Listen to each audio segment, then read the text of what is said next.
Assalamualaikum warahmatullahi wabarakatuh. Perkenalkan, nama saya Muhammad Ali Sobri dengan NIM 20410106022. Di sini saya akan menjelaskan tentang Pancasila sebagai petunjuk kehidupan.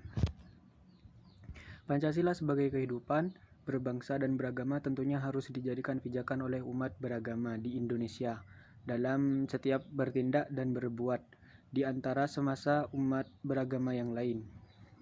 Di dalam Pancasila terdapat sila pertama, yakni mengenai ketuhanan yang Maha Esa.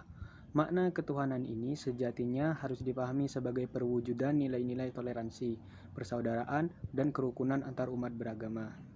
Dalam sila pertama, ketuhanan yang Maha Esa, pada sila ketuhanan ini menunjukkan arti dan pemahaman yang sangat mendalam bagi bangsa Indonesia yang sangat religius. Sebab di Indonesia memiliki banyak agama, baik dari agama Islam, Kristen, Katolik, Buddha, dan Konghucu. Semua terakomodasi dalam sila pertama, bahwa Indonesia terkenal dengan negara yang multireligius. Oleh karena itu, dalam sila pertama, setiap warga negara wajib berketuhanan yang Maha Esa. Setiap sikap saling menghormati dan bekerja sama antar umat beragama perlu diimplementasikan dalam kehidupan beragama sebagai upaya menjalankan sila pertama dalam rangka menghindari praktik kekerasan atas nama agama dan menciptakan kerukunan beragama, sehingga setiap pemeluk agama mengalami kebebasan dalam menjalankan ibadah dan keyakinan. Melainkan umat beragama tidak boleh memaksa kehendaknya dalam beragama. Mungkin sampai di sini penjelasan saya. Kurang lebihnya mohon maaf. Assalamualaikum warahmatullahi wabarakatuh. Assalamualaikum warahmatullahi wabarakatuh. Perkenalkan, nama saya Hikmatul Hasanah dengan NIM 20410106024. Di sini saya akan menjelaskan tentang pola dinamika kehidupan beragama dalam masyarakat beragama. Pola dinamika kehidupan beragama dalam masyarakat beragama itu tergantung dari para penganutnya. Karena kenapa? Karena fenomena kehidupan itu ada daya tarik tersendiri. Ada beberapa contoh yang pernah kita lihat, seperti mudahnya mensesatkan antara satu paham keagamaan dengan paham keagamaan yang lainnya, penistaan agama, dan juga kawin campur antar agama. Jika semua orang meyakini agama sebagai pedoman hidupnya, maka akan meyakini pula bahwa agama bernilai universal, dinamis, fleksibel, dan juga berorientasi ke depan. Menurut Litbang dan Diklat Keagamaan Kementerian Agama pada tahun 2007 di 13 provinsi itu memperlihatkan ketaatan beragama masyarakat muslim yang sangat tinggi. Sekitar 62% menunaikan sholat 5 waktu, 63,5% menunaikan sholat secara berjamaah, 97,3% menjalankan puasa di bulan Ramadan, dan 77% itu mengeluarkan zakat atau infak.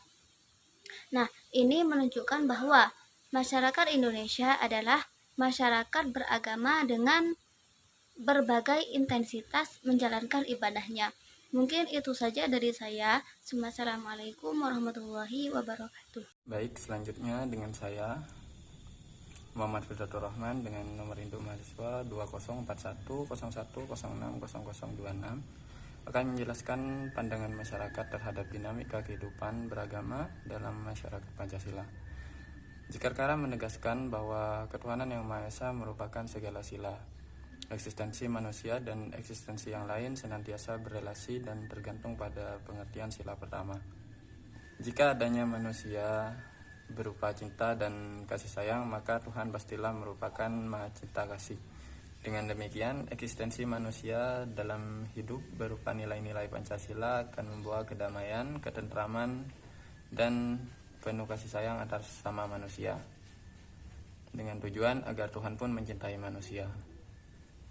Jika sila pertama ketuhanan ini mampu dilaksanakan dalam kehidupan beragama, tentunya kekerasan antar umat beragama, konflik sosial keagamaan dapat dihindari sejak dini.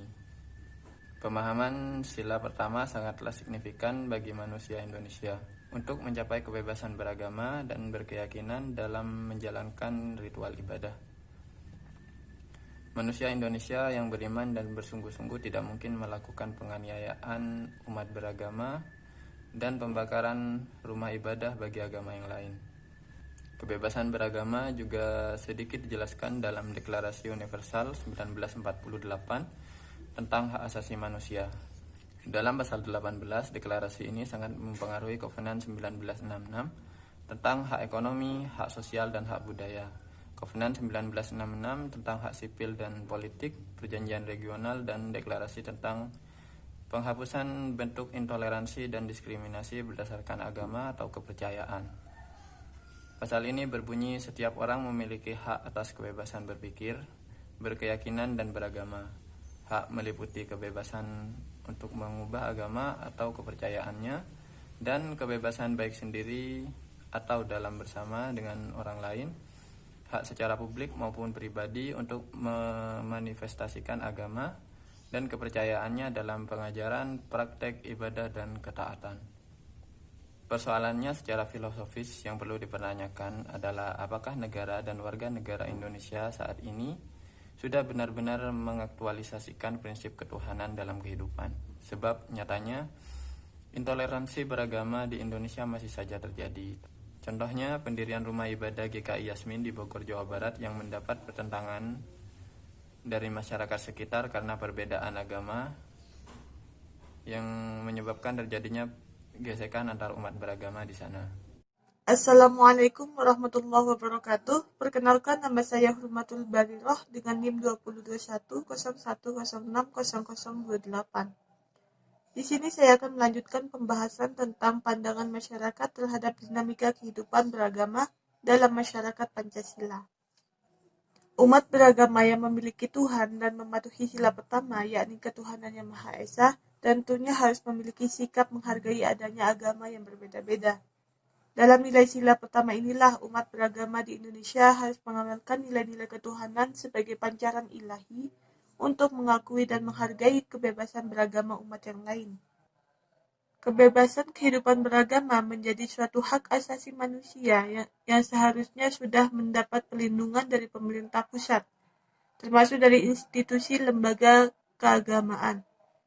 Perlindungan kebebasan beragama itu tidak hanya ditujukan kepada agama di Indonesia, seperti Islam, Kristen Katolik, Kristen Protestan, Hindu, Buddha, maupun Konghucu.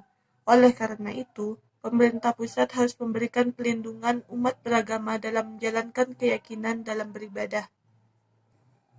Pancasila dalam sila pertama ini memuat sikap yang mendalam yang berhubungan dengan iman sendiri dan iman orang lain.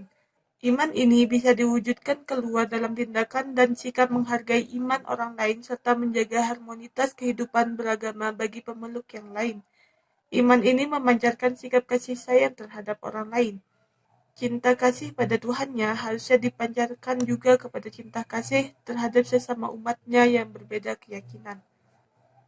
Dengan demikian, nilai-nilai toleransi beragama harus selalu dijunjung tinggi oleh pemerintah pusat, sebab pemerintah Indonesia adalah menganut nilai-nilai Pancasila. Pancasila yang sejatinya dijadikan petunjuk kehidupan manusia Indonesia dalam melindungi warganya dalam menjalankan ibadahnya sesuai dengan keyakinannya yang telah dijelaskan dalam sila pertama, yakni ketuhanan yang Maha Esa. Sekian, wassalamualaikum warahmatullahi wabarakatuh.